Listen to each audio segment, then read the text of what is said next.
চোটে পড়ে ছিটকে গেলেন নেইমার এবং দানিলো ও এদেরসনও ব্রাজিল দল থেকে ছিটকে গেছেন। তাদের পরিবর্তে যারা ডাক পেয়েছে দেখুন। শেষ দৃশ্যের আগে সত্যিই কি সব মেলাতে হবে? নিয়মের তো তেমন কোনো শর্ত ছিল না।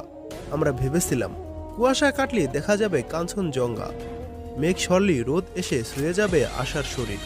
আমরা ভেবেছিলাম লটারি মিলবে, ইন্টারভিউর শেষে ফোন কল আসবেই, কিন্তু তেমনটা হয়নি কোনোদিন, হলোও না, কারণ হওয়ার কথাও ছিল না।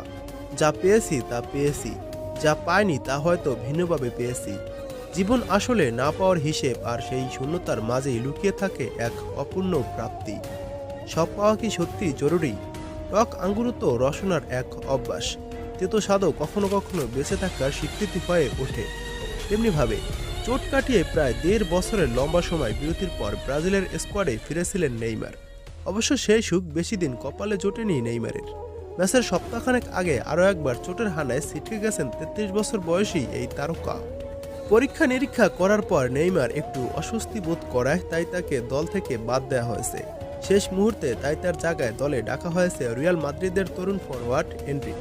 সান্তোসের হয়ে শেষ ম্যাচটায় নেইমারকে দেখা যায়নি, যদিও তখন চোট খুব একটা গুরুতর মনে না হলেও শেষ পর্যন্ত ছিটকে যেতে হয়েছে তাকে।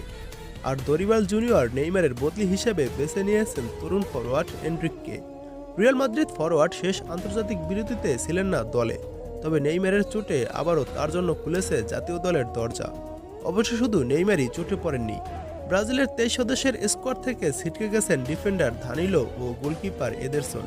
এই দুইজনের জায়গায় দরিবাল দেখেছে আলেক্সান্দ্রো ও লুকাস পেরিকে। এদেরসনের জায়গায় গোলকিপার হিসেবে জায়গা পেয়েছে লুকাস পেরি এবং দানিলোর জায়গায় ডিফেন্ডার হিসেবে জায়গা পেয়েছে আলেক্সান্দ্রো। আর নেইমারের রিপ্লেসমেন্ট হিসেবে এনরিককে দলে নিয়েছে তারা।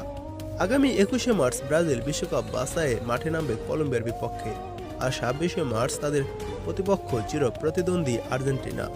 এই দুই ম্যাচ থেকে এই তিনজন ছিটকে গিয়েছেন এখন পর্যন্ত।